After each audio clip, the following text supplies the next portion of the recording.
Hello, my crafty peeps, it's Vicki Boutin here, and I love making cards, but with blending it with my favorite thing, mixed media. So I want to show you this technique that I love. It's my hands down favorite to teach, where we can do these three things, almost like stop, drop, and roll, but instead it's kiss, drip, and drop. And we are going to incorporate some distress ink techniques into making a fun mixed media card. And I'm going to show you how to cheat. We're totally going to cheat and do some coloring techniques for those butterflies that you don't have to be a master artist or colorer. So So let's get started. We're going to have a lot of fun. I've gathered up a couple of my favorite tools and mediums to make cards. So this is the brand new stamp set that I had that came out with my Storyteller, new release from American Crafts. We're going to use the butterfly out of here and the sentiment. Which one did I use? This one here, to create the stamped images in there. So I love this. And then I love the stencil selection from Scrapbook.com. So I have this one here called Vintage Moroccan, and I'm going to use this for the background. I selected a couple of colors of Distress Oxide. I have Salty Ocean, I have Wilted Violet, Picked Raspberry, and Mowed Lawn. So I'm going to use those four Distress inks in a couple of different ways. Then I have two options for ink blending tools. The new one, I loved this dome surface from Scrapbook.com, and then these new like little finger dabbers. I have a good permanent black stamping ink, which I'm going to use the VersaFine. I have a stamping block, I have a mister, and somewhere around here, here it is, a sheet of plastic, just something you can do your techniques on, and this is for the kissing part, okay? And actually the drips and drops. So let's get started. You might want just two round paintbrush, like something like this, okay? So like a number 12 or a 14, and your mister for water, some good cardstock to put your wet mediums on, and let's get started. So for this first step, I'm going to do some really loose coloring on the background. You're going to want to dry between layers, so you can either let it dry by itself or go in with your heat gun. But let's quickly just show you how I like to deposit ink. To build the depth is when you need to dry between the layers before you add the next step. So I'm going to do a couple of selections of color, like 3 different spots on here that I can then stamp those butterflies. So let's get started. I think I'll start with the Picked Raspberry. Okay, so I just go in or tap it onto my sheet of plastic. It could be packaging. This is actually off of the cover of my foundations paper. And I'm just going to go in here, and this is the kissing part. When I say kiss it like it's your grandma. So do you see how my plastic is rolled? Because then I'm not just getting one blob of pigment down. I am actually deliberately placing it. So I have a little bit of pink there. I'm going to wipe it off. Actually, look at this is where we can get, when it is still wet with my paintbrush, I can get some drips or drops, whatever we want to call it, these ones. And then this is the other thing I like to do. If I want bigger splats in the background, I can do that as well. Okay, so there's one color down. Let's go in maybe with some Wilted Violet, same idea. If you want it really wet, you add lots of water. If you don't want it too wet, less water, okay? So a couple blasts, and then let's just kind of put some in this corner. I can blend it into the pink as well. Okay, I'm going to wipe that one and maybe put down some Salty Ocean.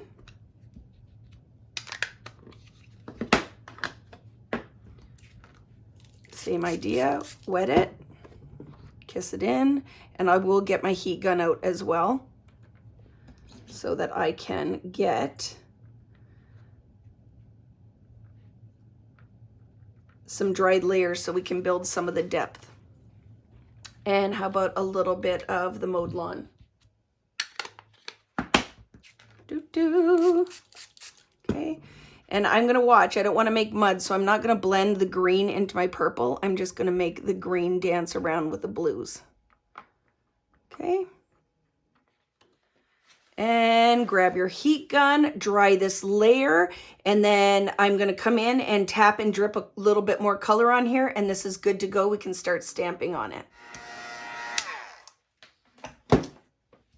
Okay, once that's dry, I'm not baking it to super dry, but I wanna build a little depth in that pink. So let's go back in with some picked raspberry. And again, let's just add some layers. So I'm gonna do this. Add that water, make sure it's moving around, and let's just put some drips on there. Maybe down in this purple area as well. And I'm gonna go in now with a little bit of the blue, the Salty Ocean. Tap that in. Oops, not enough. Here, let's do this with this one. So we can get more contained or controlled. When you do the drips with your paintbrush, it's a little bit more controlled. You do need to have a nice round brush to get the good drops. If you're trying to do it with a flat brush, you'll be there forever. You just won't get the nice little paint drops. So let's put some of that in there. We'll go in with the other two colors, and then we're good to dry it again and then stamp some butterflies on here. So I'll be back in 1 sec and I'll show you that when it's all dry. Now that this background for our faux colored stamps technique is done, I love this. And the Distress Oxide does magical things when you blend them together and add water. So it's beautiful. So now what I want to do is ink up the stamp from the Storyteller set. And what's awesome with this one is it comes with the die, so I don't have to fussy cut it. I can then take that stamped image and cut them out, which is what I'm going to do. I ink up my stamp, and you want a good black stamping ink like the VersaFine. That is a permanent ink that will pop on top of these colors. And what you're going to go in and do is just decide what you want to highlight in your stamped image. And you can do multiple of these and then decide which ones you want to use on your card. So I'm going to go in here and stamp one. Oh, look how pretty that is. Isn't that awesome? You do not have to be a master artist or colorer. You can just go in and stamp a whole bunch of these. I really want some purple, so I'll do another one in that section. And I need to have one that's in the pinks and blues, so let's go here. So just stamp a bunch of stamps and then cut them out with the die, or you fussy cut, whatever you have, and cut out your pretty butterfly images, and that is step 1 for our card making. Look how beautifully these turn out. So I just use the little bit of washi tape so my die doesn't move, but look at that magic. Do you see what I'm saying? Super easy coloring technique with wow, lots of wow impact. Now to create a layered tone-on-tone background for your base year card. I love this technique because it's not going to compete too much with those beautiful butterflies we just made, and it's super easy. So we're going to do the kissing technique. And I say kiss it like it's your grandma, meaning that you're not going to press really hard.